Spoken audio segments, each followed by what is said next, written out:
We are ready to start, Mayor Serta. Okay. So we are ready to begin tonight's Gardena City Council special study session. Madam City Clerk, will you call the roll, please? Or, I'm sorry, Deputy City Clerk, will you call the roll, please? Mayor Serta. Here. Mayor Pro Tem Francis. Oh, here. Councilmember Henderson. Here. Councilmember Tanaka. Here. Councilmember Love. Here. All members are present. Okay, thank you. So just want to let everybody know that tonight's meeting, our study session is live. Tonight's meeting is going to be live, continuous from study session through closed session, even though we will be on a different meeting, and it will also run through tonight's City Council meeting. So something we're doing a little different tonight just because we are having a study session. So now that we've completed the roll call, we're going to go on to item number 2, which is generally public comments on the special study session. What I'm going to do tonight, because the public has not had the opportunity to see the presentation, I'm actually going to move that until after the presentation is over with. And that way, if there are any questions, we will open it up to the public as well. So at this time, I'm going to go ahead and turn it over to Greg and Amanda to go ahead and introduce our speaker for tonight's presentation. Okay, sounds good. Thank you, Mayor Serta. Yes, my name is Amanda Queen. I'm here with the planning staff for the Community Development Department. I'm joined by our director, Greg Suzuichi, and our land use attorney, Lisa Kranitz. And tonight, yes, brought before you is a study session for a proposed development project for the site located at 2800 West Rosecrans Avenue. And we have the applicant and their architect here to provide a presentation to give you some information about what is being proposed on the site and what is being requested in their entitlement applications. And staff could as well during the presentation provide some insight on that. But I'll go ahead and hand it over to one moment. Just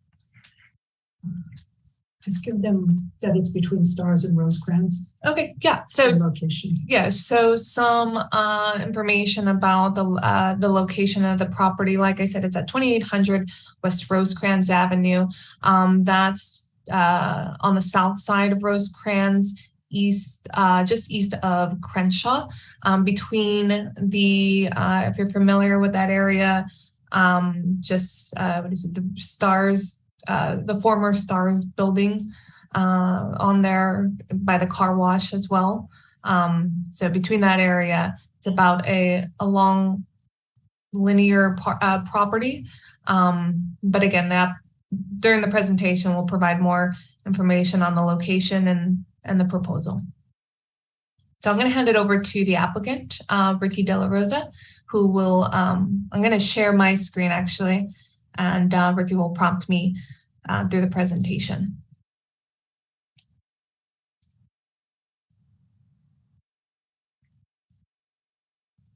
So if you can let me know if you can see the screen. And Ricky, I believe you're muted. Okay. Hi, can everyone hear me? Yes. Hi, good evening, everybody. My name is Ricky De La Rosa. I'm with DLR Design, and I'm representing Jerome Sidici, who is listening in as well, with Sidici and Rath. Thank you very much for the opportunity to present the project, our proposed project development with you. As Amanda had alluded, it's a parcel that is on the southern portion of Rosecrans. It's a 50 by about 600 foot narrow slit of land that's facing Rosecrans Avenue, which is a highly traversed, high traffic area. And it abuts single family development and multifamily not too far east of the property. And as you can see, it's in an up and coming development. There are a lot of new housing that's happening in Rosecrans Avenue. And so it what we're proposing here is what we're referring to as sort of a transitional type of housing, because it serves as a buffer against the single family development to the south.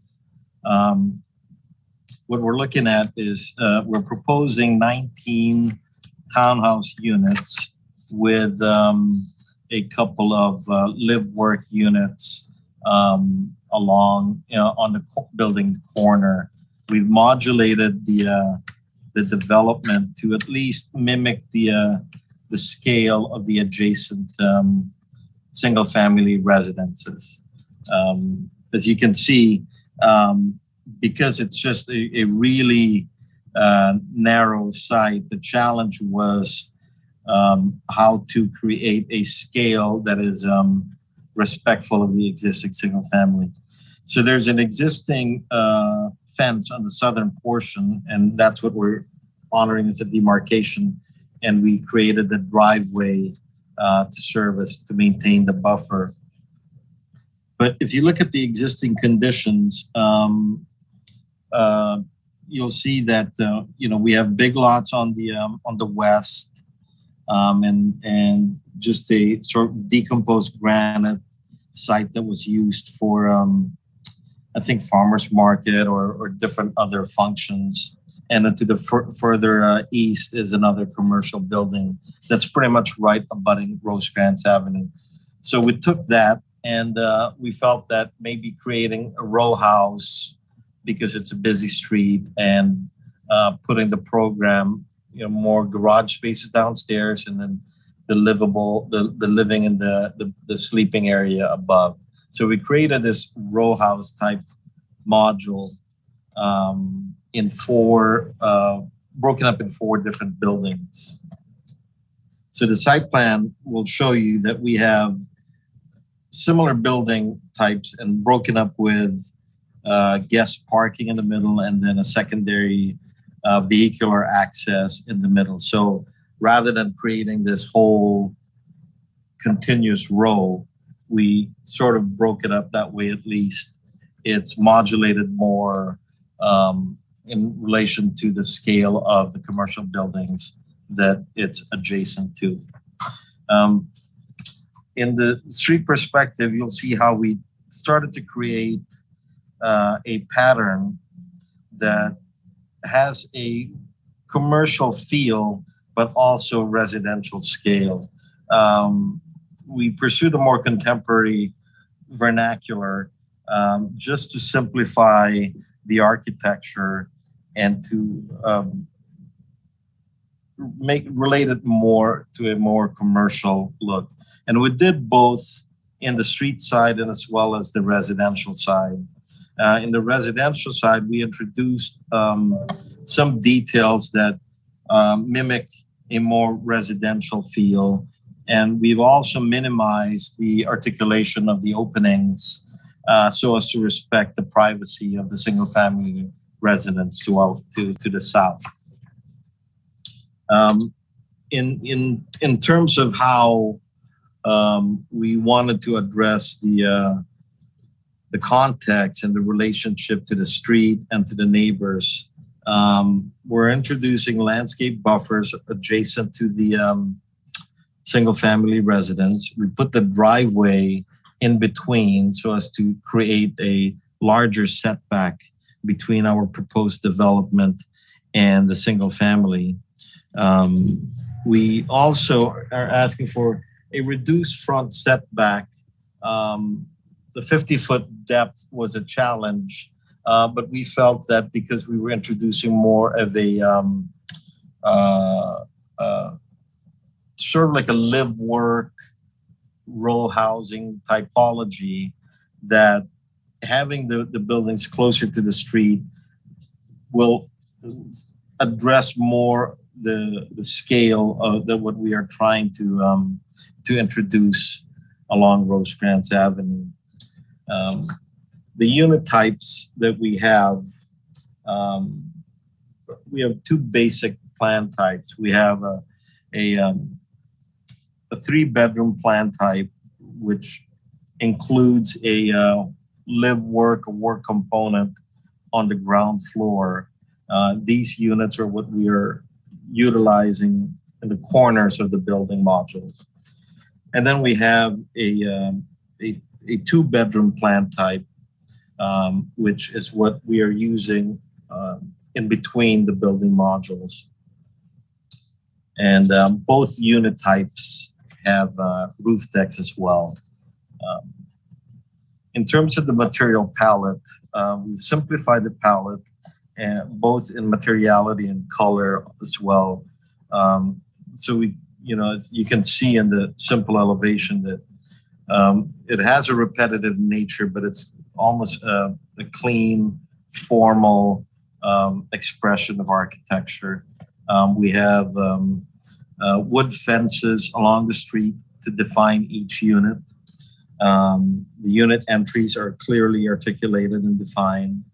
The living room spaces, which are facing the street, have large window openings, opera windows.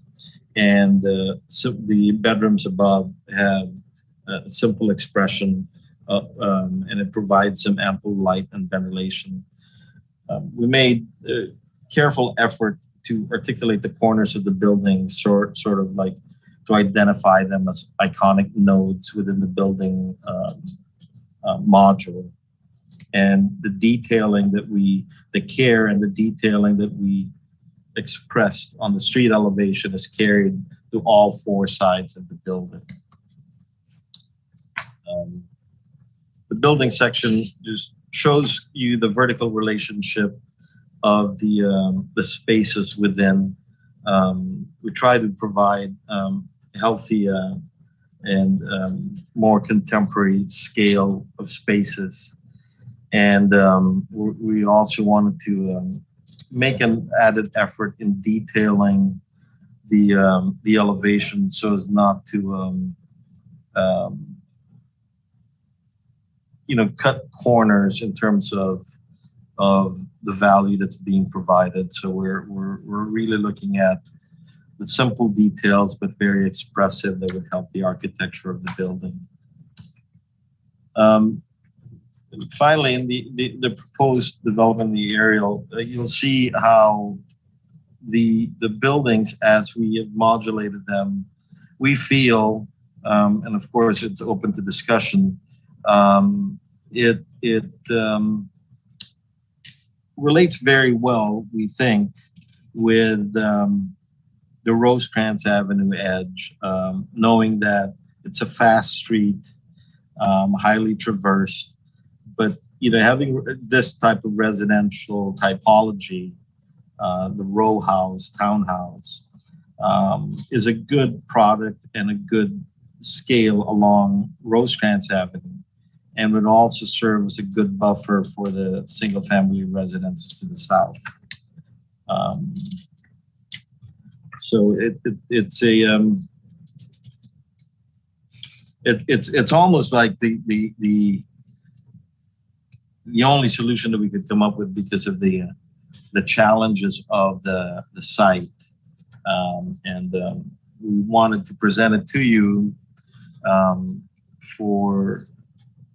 to see what you feel the appropriateness and the relevance of what we're proposing for the site, and we're interested to see what you think. This development will require a couple of administrative wishes. So would like to hear from you and the staff and how we can move this forward. So thank you, and I'm open to questions. And this is Amanda again. And I just wanted to point out, on this slide, the requests under for this project that would need to be received in order for it to be developed. It includes a zone change, as the property right now is zoned parking. So it requires a zone change to allow for the residential use, and a general plan amendment as well for the consistency. And then I believe, as Ricky had mentioned, it's for townhome development. So there will be a tentative track map for the subdivision. And for all entitlement projects, it requires a site plan review for the development. And lastly, as Ricky mentioned as well, there is a request for a variance for the side yard setback along Rosecrans Avenue, as the code calls for a minimum 10 feet setback, but the proposal calls for that to be reduced down to 5 feet. And in general, it will require an environmental assessment. So, after discussion tonight, moving forward, the initial study would need to be conducted for the project. So if any council members have any questions for the request of the entitlements or the CEQA review, staff is able to answer any of those questions in terms of the design. I believe Ricky and also the property owner are on tonight's meeting. Can we answer that? Amanda, if I may. I just want to clarify tonight, the council, for the audience, I know the council knows this, you're not approving any projects. What the applicant is looking for is an indication if the council thinks that this is generally a good product, if it's something they could support, if the environmental review all pans out on it, because environmental review can cost a lot of money, and if there's no interest in the council's part on such a project because it's legislative actions, then it's silly to go through the entire environmental review process and spend a couple $100,000 to get it before the council. Okay, thank you. I guess we're ready to open up for questions at this time. Does any member of the council have any questions? Okay, I can't see all the screens from my phone here. Okay, sorry about that. No, it's okay. Just quit, sorry. Go ahead. Yes. I was just I'm curious about a couple of things. Well, you said that it was served because there are right there on Watkins, right behind it's called the ditch, but right behind that's what it's always been called. But anyway, I know. I mean, it's a very creative name. Well, actually, it just named it what it was. It actually was like a ditch. And yes. And they paved it over. And one time, thinking about farmers market, but none of that ever came to fruition. But you said it would serve as a buffer between the. Yeah, I mean, because Rosecrans Avenue is a highly traversed street, and so typically you want to create. And in the tricks of planning is you do reduce scales, right? When it's a busy street, you do higher structures, more dense structures to serve as a buffer for the single family or lower density developments it's adjacent to. So the idea here, it's very similar to the project. In my previous life, I was involved in the mixed use development along Artesia Boulevard between Western and Normandy for MBK Homes. And those products we designed, those would live, work along the street, and then the typical units. So I kind of took the bag of tricks that I learned on that project and took it over here. And it seemed to work because I felt like Artesia and Rosecrans kind of have the same traffic pattern, same traffic feel. Though Rosecrans seems faster because I think that there are more nodes now along Artesia Boulevard. So that was kind of the vision that I took from that development to this one. Okay, you mentioned mimic scale. I didn't understand what you meant by that.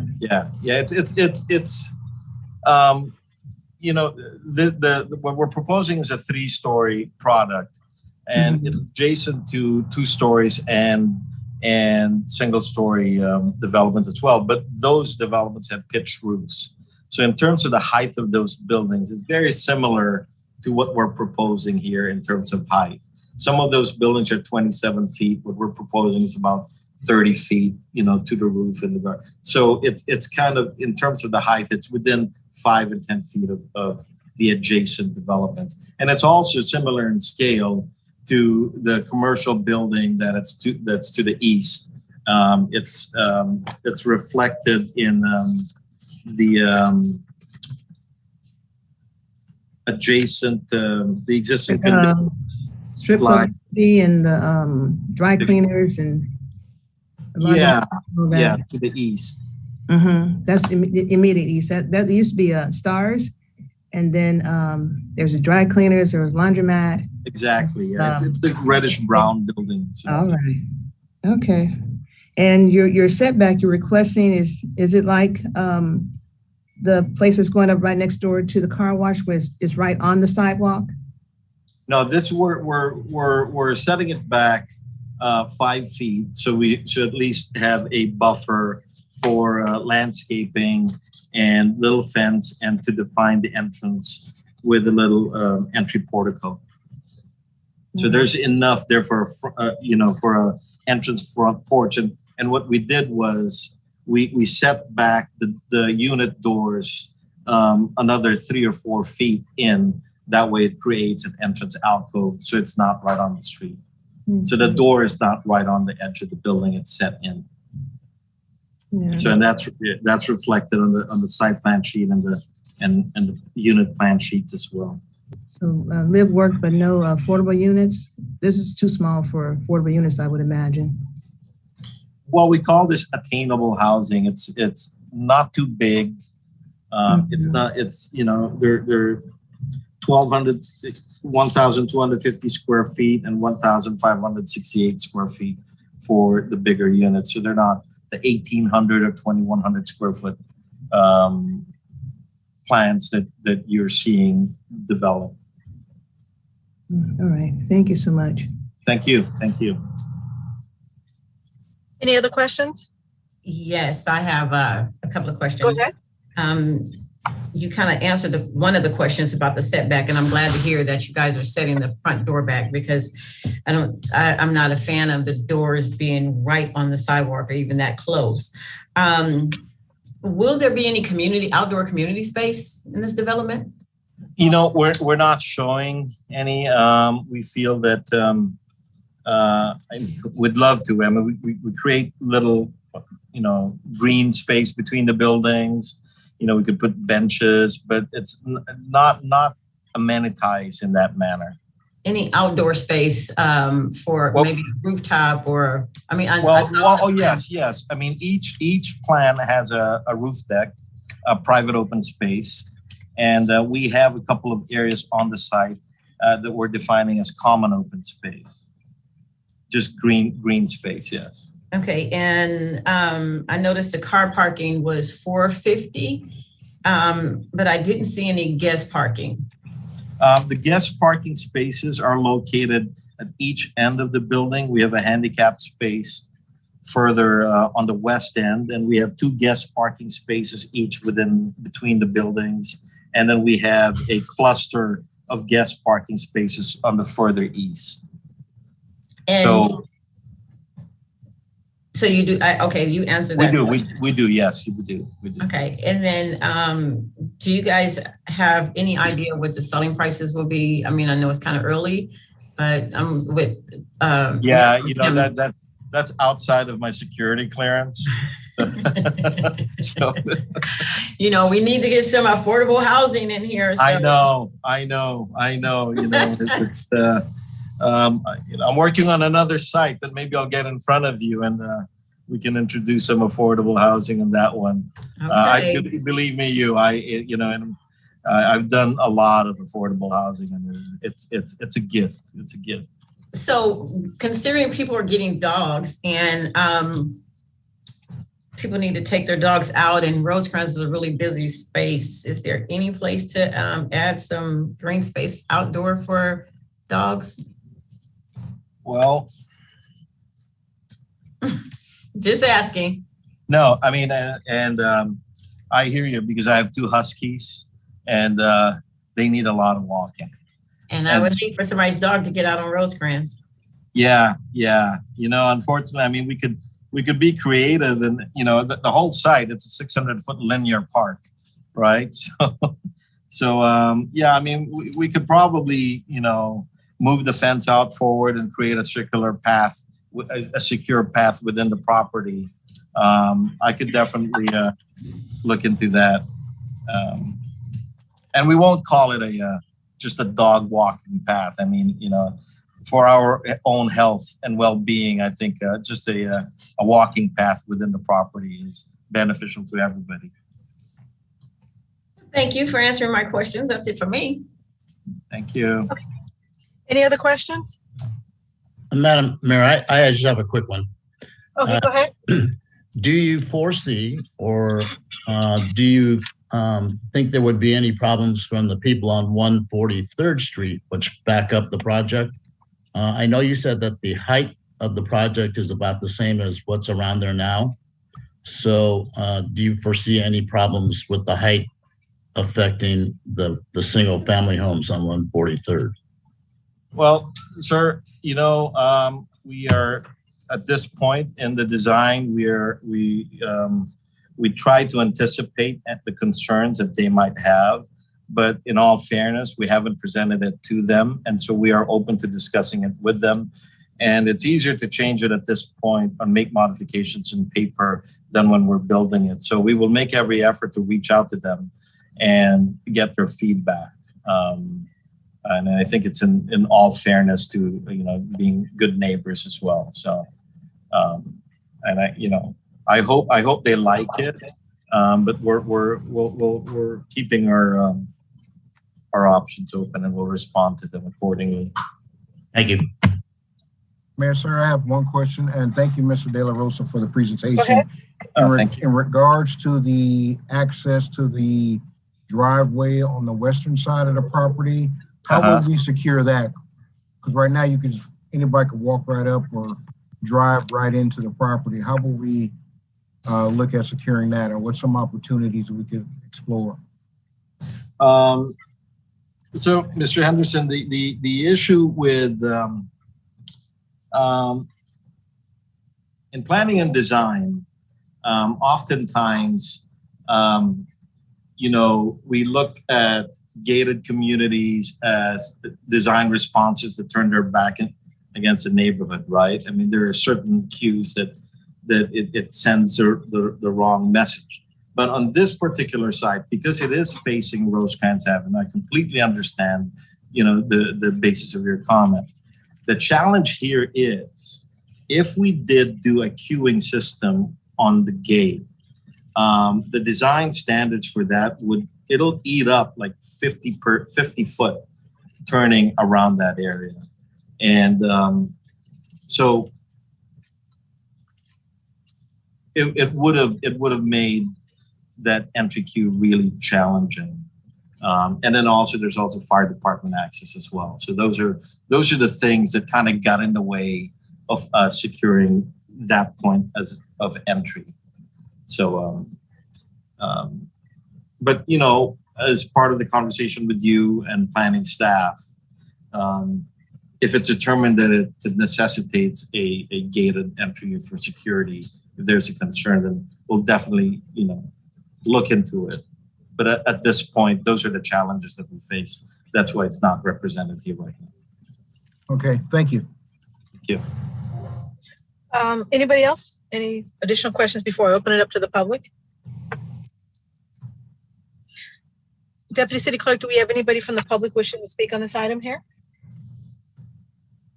No, we do not, Madam Mayor. Okay, thank you. So I have a couple of questions. In the beginning of your presentation, you mentioned that it was like a transitional type of housing. Explain exactly your version of transitional type of housing. Oh no, I mean, I meant transitional in terms of the scale and the architecture. Okay. Not in terms of the user. And I understand that transitional housing, as it leads to homelessness, affordability, and all that. That is, I apologize. That term was not intended for that. The term was just in terms of transitional scale and architecture as it relates to existing context. Got it. Okay, thank you. Now, I know that's a really tricky property because of the way it's made. I mean, it's so narrow and it's really hard to kind of visualize anything there. And I'm glad to know that you worked on the MBK project, because I think that's a great project here in the city. And one of the things that I like about that project is how they have the residential in the back. They have commercial in the middle. So you have a little bit of both. Plus, you have the live work area there as well. Yes. But one of the things that, for me, what I've envisioned Rosecrans and what I've, in talking to even some of the developers, I did not have the opportunity to speak with you, but some of the others, is that we wanted to get more commercial in the front, and the back portion, which is not the part where you're at, because again, your property is a little narrow, but I'm speaking a little further to the east, is having residential there. We've been promising our community that we're going to bring more more commercial to that front part there. So that's the part we've envisioned. I do know that one of the projects we have, I think it's Walnut Place, where the old Shakey's pizza place, their development did extend a little bit further out. But my understanding is, as far as everything else coming in, I would prefer to see commercial there. So for myself, I'm not comfortable with the fact of putting residential in that particular area there. I do think the street is just a little too fast, especially somebody trying to turn in there. Again, I know it's a tricky piece of property there, and so you have to be really, really creative. When we set our housing element up and we said the 10-foot scale, I'd like to stick to that as much as possible instead of making a variance from that, just because this is something that we just put into place very, very recently here. So I could appreciate the fact of trying to do live work, in there, but I didn't see where that really took off that well with the MBK project. And I'm not really for sure how well it's even doing with, I believe it's Rosecrans Place, the live work portion there. So I'm a little concerned about that. I mean, I personally love the idea of somebody trying to have like a small home business there, but I just don't know that that's taken off the way a lot of developers thought it was going to take off, unless maybe you have some more statistics on it. I'm just going from what I've seen here in Gardena. So, but yeah, I will be more. I don't have any. Yeah, I apologize. I didn't mean to cut you off. I'm sorry. No, it's okay. Go ahead. Yeah, I don't have any current statistics as well, but the conversation and the viability of live work units have kind of become trendier in the last 2 to 3 years, considering what we all have been going through and a lot of people living at home.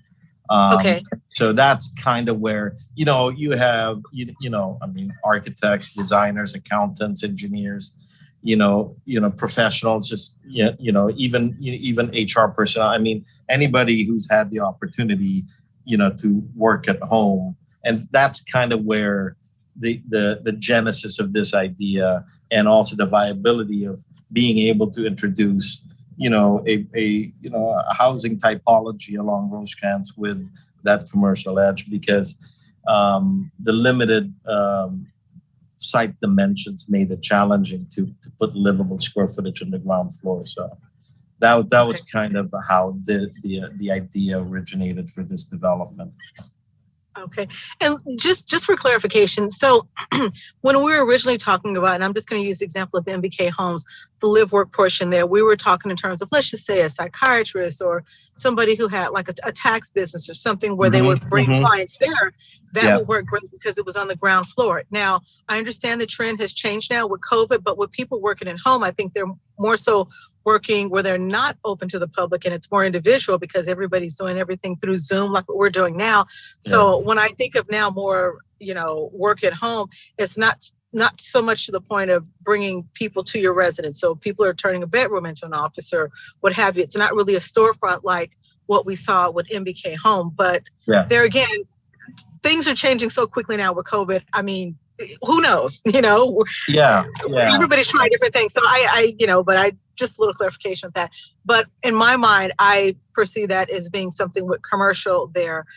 You're right. Rosecrans is a very busy street. Traffic is very fast. Even with the stoplight we just put in recently, it's still a fast street. I would be a little skeptical myself of even walking down the street with fear of my dog or my child possibly, getting too close, on the sidewalk to the street. So I would have some concerns with that there. So again, my vision would be commercial. So I personally wouldn't be able to support putting residential there. So the one challenge, when I was designing affordable housing, and we had always included commercial entity on the ground floor. And the commercial entity, you know, everyone always wanted to have like a laundromat or a coffee shop, sandwich place, you know, and then, you know, social services as well.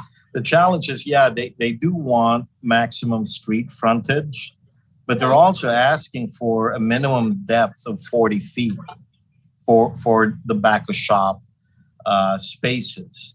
And you know, that, you know, on some of the affordable housing sites that we had, especially the info ones, they became very challenging. And so you had to change the module and it kind of limited the use. This property is really only, it's 50 by 600. And so, yeah, we can have really the maximum street frontage, but because it necessitates a drive aisle, parking and all that, then the retail spaces itself become extremely inefficient. And, you know, if we did the commercial, and then you would have to add another component to subsidize or to, you know, office space or something above that, then the scale of the building begins to encroach and get closer to the single family residential. It becomes a bigger building. And I do understand, I mean, Rosecrans is a great opportunity for commercial, but we struggled with the idea of the module of the retail space on that particular lot. So that's kind of why. And I'm not disagreeing with you. I'm just sharing with you that we did look at how to slice this pie in another way. So that was our chapter as well. Okay, got it. Well, thank you for sharing that. Appreciate it. Yeah, no, you're very welcome. You're very welcome because, you know, the ditch, as was mentioned earlier, I mean, that site has been that way for years. And so we really looked at different options on how to, what to present. So, you know, we really appreciate your insight. Okay, thank you. Are there any other questions or comments anybody has? Mayor, sir, I do have an additional question. Go ahead. Mr. De La Rosa, has the residents in the single family homes had any issues with privacy since they're 3 stories and they'll be looking directly down into the backyard? You know, I'll be honest, we haven't presented to them. We wanted to show it to our parents first, meaning you guys, before we shared it with our siblings. So, so what we're showing you, I mean, in terms of its viability, if it, you know, then we will be showing it to them as well. We will be doing a neighborhood outreach, and then we'll circle back with you on what we get feedback wise. Okay, thank you. Thank you. Madam Mayor, I have one more thing, Yes. a question to staff. In Sure, regards to the EIR report that would get conducted by PD in regards to traffic, what's their threshold of, hey, it's dangerous, oh, no, it's just right, or no, it's a perfect fit?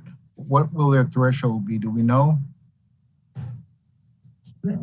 Councilmember Henderson, that CEQA would look at if there are any dangerous conditions created by it. But as far as traffic itself, we no longer look at level of service.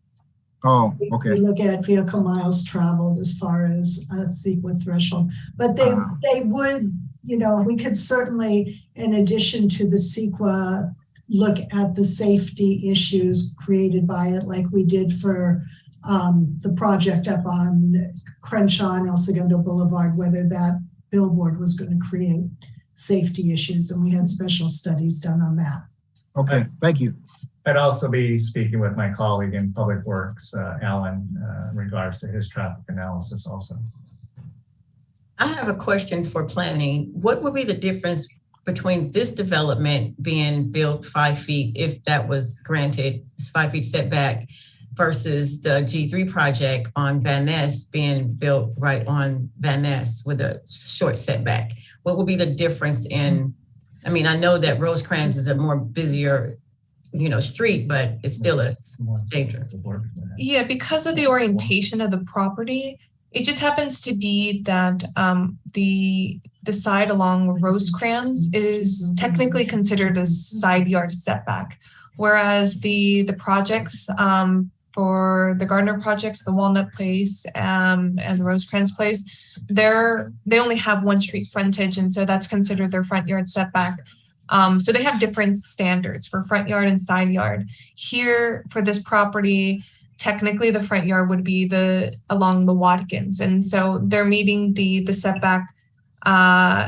They would be subject to a 12-foot, just in the same way as the Gardner project was from the curb side. But for the side here along Rosecrans, our code says that for what the applicant is requesting for a zone change to go under as, the minimum requirement would be 10 feet. So it's just a matter of different requirements, and it's all just based off of the orientation of the lot. And is this particular too, it's different area, and please forgive me for my line of questioning, but it's just education for me, because when I look at the projects like the Cocoon, where it's really close and right up against the sidewalk. And so just for my understanding and those that are listening, how do you differentiate the differences between those setbacks when you're building on a busy street? It's all dependent on the zoning. So the zoning district sets up the standards for the setbacks. So for like the Cocoon project, it's actually in an industrial zone, and it's a different type of housing development. So it has a different set of requirements. For this site, for the Gardner sites, they're under a mixed use overlay zoning district. And that's the same zoning district that the applicant is requesting to put onto this property. So it would be subject to the same setbacks as those projects down on Rosecrans. But when you're looking at it from a safety perspective, which is one of the issues that the mayor brought up, how does the city determine the difference between the projects when it comes down to a safety issue? Well, all the projects are reviewed in that way. They're all subject to, like we had mentioned before, to the CEQA process. But like Lisa had mentioned, that under CEQA, they look at different items. We look at the vehicles miles traveled, and we don't actually look at the level of service under CEQA anymore. But as part of the project, these are reviewed by our police department, our traffic division, and our public works department. And so they provide feedback and comments and conditions that these projects would be subject to. Thank you. Any more questions or comments? Just one quick one. This is going back a long time ago, before they decided to pave the ditch over, and they were thinking about the farmers market there or something. They had talked about how that actually there may be some contamination there, and they supposedly had done an environmental impact study this is years ago, because they said that the property was actually a part of right across the street of Rosecrans. There's some type of welding place or something, and all the stuff was traveling under the street into the ditch. I guess that's what they call it, but there's supposedly have been some contamination, but we're going back, oh gosh, good 20 years ago. So you remember? As part of any development and CEQA review, we would require the applicant to provide us with a phase 1 report. And if the phase 1 indicated that there were questionable conditions, to move on to a phase 2 report. I don't believe that I was involved decades ago in bringing. You were around then. I was. I'm really old. You were around then. Bringing the code enforcement action when the neighbors on 143rd were originally complaining of the condition of that ditch. Yeah, that's why they did all that. Transients and drug activities, and people were dumping in there. Well, that's why I don't know about transients, but it was pretty bad. And it was right next door to STARS, and STARS wanted to use it for parking. But at that time, and you were around then, you were probably in your early 20s. But there was, I believe it's old, and I don't know how old it has to be, but there does exist, or there was an environmental impact study done on the property. That's about a long time ago. The applicant has submitted a phase 1 report, so we would take a look at that. We just haven't gotten into, the applicant hasn't moved forward with anything as far as depositing money or us hiring a consultant because they wanted to get a feel, as I said, from the city council, whether this was a project worth their pursuing, or if the reaction was just you're dead in the water, so don't even try before they started expending money on it. I have some concerns because on the north side, there's all apartments, and then there's shopping center, and then we skip over to Walnut Place, and then on the same side as this development, we have the ditch, and then we have this shopping area where Stars was. Then just across from there, we have this new unit that's going up right now, and the other part of the development that faces Rosecrans, that's coming all the way back there. So it's a lot. It's a lot. So I'm not quite sure what the answer, but I do have a concern about it's going to, Rosecrans is going to be for that area. It's just going to be like a row of units. That's it. So anyway. Okay. Any more questions or comments? Okay. And Deputy Clerk, you said we had nobody from the public. That's correct? That is correct, Mayor Serta. Okay. Mr. De La Rosa, was anything else additionally you wanted to say before we end the meeting? No, I was kind of hoping you would end it by saying, you can do it. But no, your comments are all well taken, and we will discuss it with staff and the client, and we will see how we can proceed. Thank you. Okay. Well, thank you very much. Does staff have anything else additional before we adjourn this meeting? No, Madam Mayor. I'm sorry? No, not at this time. Okay, so at this time, we're going to go ahead and adjourn. The Gardena City Council will adjourn to our closed session portion of the City Council meeting at 7 p.m., which will then be followed by a regular City Council meeting beginning at 7:30 for today, Tuesday, August 9, 2022. Okay, so everybody, you can, Becky, I'm sorry, correct me if I'm not mistaken, everybody stay on because we're still live. Is that correct? That's correct. Everyone Okay, can just stay on. Okay. But mind you, everybody, we are live, so the public is still listening and following our meeting at this time. However, members of the council and Madam Mayor, please log off this meeting and then log on to your closed session portion of the meeting. Or are you going to start the closed session at this time, Becky? Well, wouldn't we start the meeting at 7 o'clock and do closed session roll call? I apologize. Right. Go ahead. We'll do that. We'll do that at 7 o'clock.